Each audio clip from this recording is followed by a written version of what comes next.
Уфимскому филиалу завода «Белавтодеталь» выделят 20 миллионов рублей на модернизацию. Предприятия не будут продавать, рабочие места для инвалидов сохранят. Решение озвучено на внеочередном заседании Башкирской республиканской организации Всероссийского общества слепых с участием делегации Центрального управления ВОС. Из Москвы обсудим ситуацию подробно прямо сейчас в программе интервью. Сегодня с нами Булат Сафин, адвокат, член правления Башкирской республиканской организации Всероссийского общества слепых, член Общественной палаты Республики Башкортостан. Булат Анварович, здравствуйте. Здравствуйте. Спасибо, что вы пришли к нам на программу. Давайте с самого начала обсудим эту ситуацию. Мы знаем, что 13 человек, работников Уфимского завода «Белавтодеталь», у которых есть инвалидность, обратились в Общественную палату Башкортостана, чтобы защитить свои права, так как была информация, что предприятия планировали продавать. Что было дальше?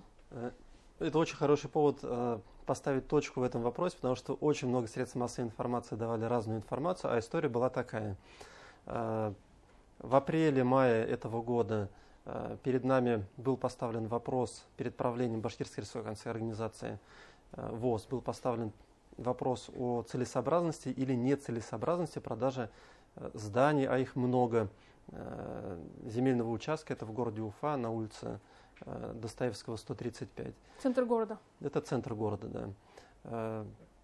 При этом мы и другие члены правления, мы просили предоставить документы, которые подтверждали бы реальность аварийности, нецелесообразности эксплуатации. Но вот, к сожалению, такие документы предоставлены не были руководством организации. Значит, нам предлагалось верить на слово. Я на слово, как адвокат, никогда не верю, тем более, когда речь заходит о возможности увольнения работников, инвалидов, таких же инвалидов, как и я, с их рабочих мест. Поэтому в сентябре этого года правление большинством голосов голосовало против решения вопроса о целесообразности продажи этого предприятия. Но ситуация изменилась почему-то, и 21 октября этого года было принято решение, получается 6 за, 4 против, 1 воздержался. Это о целесообразности реализации этого комплекса. Ну и, соответственно, заводчане, а 13 из них обратились в Общественную палату по этому поводу. Заводчан всего, там, насколько я знаю, около 20-25 человек, из них 9 инвалиды первой группы по зрению, 7 второй и третьей группы инвалидности по зрению. Они для себя так поняли, что в случае реализации этого завода они будут уволены. Никакой информации об их судьбе дальнейшей изначально не было, и вот они обратились, встревоженные этим вопросом, и в Общественную палату республики, и в прокуратуру республики, и в Министерство семьи, труда и социальной защиты населения республики с просьбой разобраться в ситуации и предотвратить возможные продажи этого предприятия. Тем более их озабоченность была вызвана и тем, что летом этого же года было принято такое же решение в отношении предприятие расположено в городе Стерлитамак, но в Стерлитамаке это предприятие действительно уже давно не работало, и стены там были уже в плачевном состоянии, насколько мне известно. Опять-таки, хотя мы документов не видели на эту тему.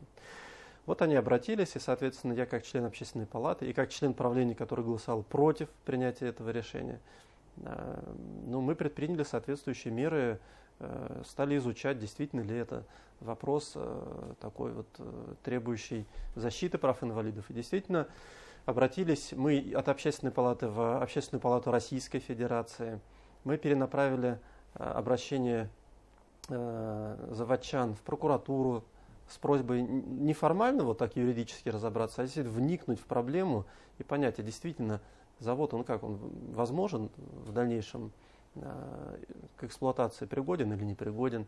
Наше обращение в Общественную палату Российской Федерации поддержала Диана Гурская, которая тоже оказалась совершенно неравнодушной к этой проблеме. Она обратилась в прокуратуру, Генеральную прокуратуру Российской Федерации и во Всероссийское общество слепых. Мы хотели создать совместную комиссию, где бы приняли участие представители Минтруда, Минпромышленности республики, представители центрального аппарата, местные члены ВОС. Чтобы действительно разобраться. Ведь вот так взять, продать со словами это сложно содержать, это необходимо ремонтировать, это самый простой и самый экстенсивный путь развития. Да? Следовало разобраться, а возможно ли интенсивно развивать это предприятие. И как результат этого обращения, этих движений заводчан, так и того общественного резонанса, который получили эти обращения в средствах массовой информации, так и в результате каких-то обращений в центральное правление.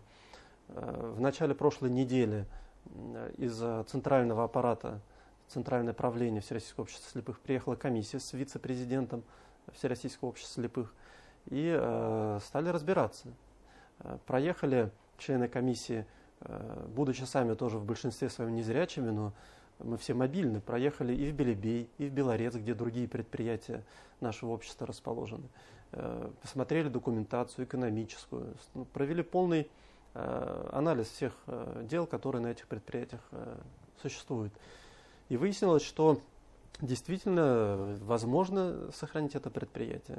Действительно, такое положение дел, которое на сегодня существует, оно стало результатом неэффективного управления со стороны руководства предприятий. Оно стало следствием недонесения нормальной информации до работников и от работников наверх. Поэтому было принято решение центральным правлением, и оно было озвучено в минувший четверг на заседании нашего правления Республиканского общества слепых, о том, чтобы сохранить это предприятие, сохранить и развивать.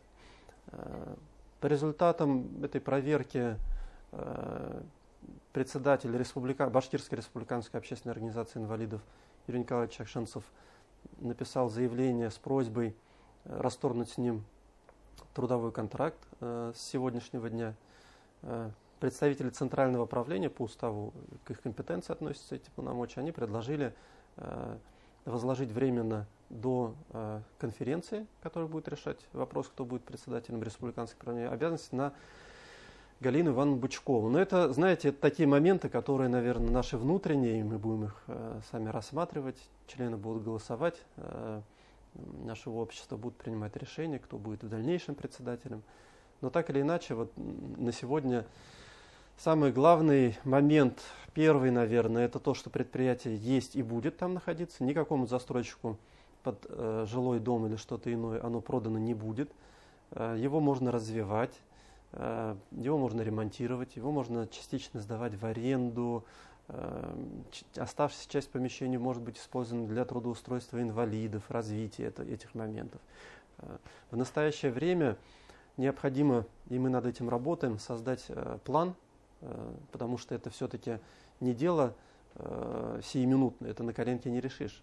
С экономическим обоснованием, с комплексом мероприятий надо разрешить вопросы, как в дальнейшем развивать вот этот комплекс. Но это уже завтрашний день, а вот сегодня все-таки коллектив добивался взвешенного решения, да? Удалось ли этого достичь?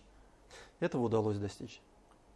И вы знаете, это очень приятно, что инвалиды, ну сейчас принято говорить лица с ограниченными возможностями, очень приятно и очень ценно, что люди не опустили руки, что они за свои права, а это права законные. А как восприняли они новость о том, что Уфимский завод «Белавтодеталь» не будет продано, и вот когда им озвучили уже это решение? Это решение они узнали, естественно, сразу же в четверг. В четверг однозначно было принято такое решение. До этого речь шла, знаете, о сохранении их рабочих мест путем, например, продать этот завод и где-то в другом месте приобрести помещение, чтобы их там трудоустроить. Но это фактически, знаете, очень экономически трудозатратно. Ну и к тому же инвалид по зрению, мы привыкаем к месту, куда нам следует ходить на работу, в магазин. Мы этот путь знаем. Поэтому для них это было бы очень сложно перестроиться. Многие из них, тем более, уже в преклонном возрасте. Как они восприняли?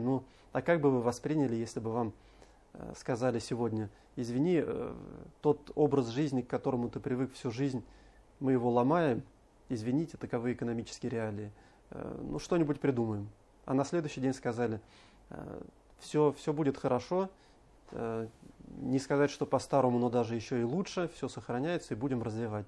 Конечно, они были очень радостны и очень благодарны всем тем, кто принимал участие, в том числе и в общественном резонансе, что привело к решению к этому. Очень рады, конечно. Булат Анварович, хотелось бы ваши слова процитировать. Сдавать часть помещения в аренду и на вырученные деньги сделать ремонт и дальше за счет прибыли, которая есть около 3 миллионов рублей в год, провести модернизацию, хватит гнуть железку и отправлять через 2 города в Тольятти, надо искать новые пути.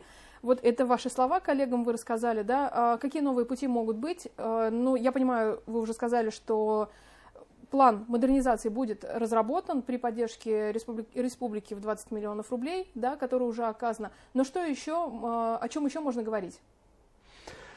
Вы знаете, говорить о том, что труд инвалида, он не рентабелен, неверно. Существуют другие предприятия в других регионах. Они занимаются в том числе различными направлениями деятельности. Это как и колл-центры, это как создание вот специальных чистящих приспособлений для чистки нефтяных труб и прочее. Это вот я говорю про Екатеринбург, про организацию ВОЗ там. Я думаю, что мы саккумулируем опыт, который имеется положительный по России, и будем рассматривать вопрос, как же развивать здесь. Потому что, вы поймите, развитие предприятия – это ведь есть вложение. То есть можно купить, конечно, какой-нибудь штамповальный аппарат. Можно его поставить, но он будет нерентабелен, да, так или иначе. Но это раз. Второе. Мы уверены, что на этом предприятии, убеждены, должны работать инвалиды. Почему? Потому что вот даже для обычного человека, который не имеет никаких нарушений физических, я имею в виду, да, либо ментальных, работа – это все-таки то, за что человек держится. Человека из обезьяны создал труд. Вот. Здесь труд большое значение имеет. Человек-инвалид, он и так в жизни потерян и считает, что он никому не нужен. А здесь труд – это получение результата своего труда. Вы знаете, это очень большая ценность социальная для человека. Булат Не надо Анварович, забывать и про это. Буквально минутка остается. Диалог с властями есть в этой ситуации? Понимание друг друга? Диалог с властями есть. Представители Центрального управления встречались с Министерством промышленности, с Министерством труда, с министрами и нашли полное взаимопонимание. Поэтому мы надеемся, что и в дальнейшем диалог будет поддерживаться. Та ошибочная, может быть, в некоторой степени изоляция, которая была до сего времени с обществом слепых, мне кажется, здесь лед тронулся. И главное, не потерять тенденцию. И самое главное, не забывать, что все мы работаем в первую очередь для людей, для инвалидов. Надо побольше общаться и понимать проблемы. Спасибо большое, Булат Анварович. Это была программа «Интервью» в эфире главного телеканала Республики. Сегодня нашим гостем был Булат Сафин, член Общественной палаты Республики Башкортостан, член правления Башкирской республиканской организации Всероссийского общества слепых и адвокат. Не переключайтесь, оставайтесь вместе с нами.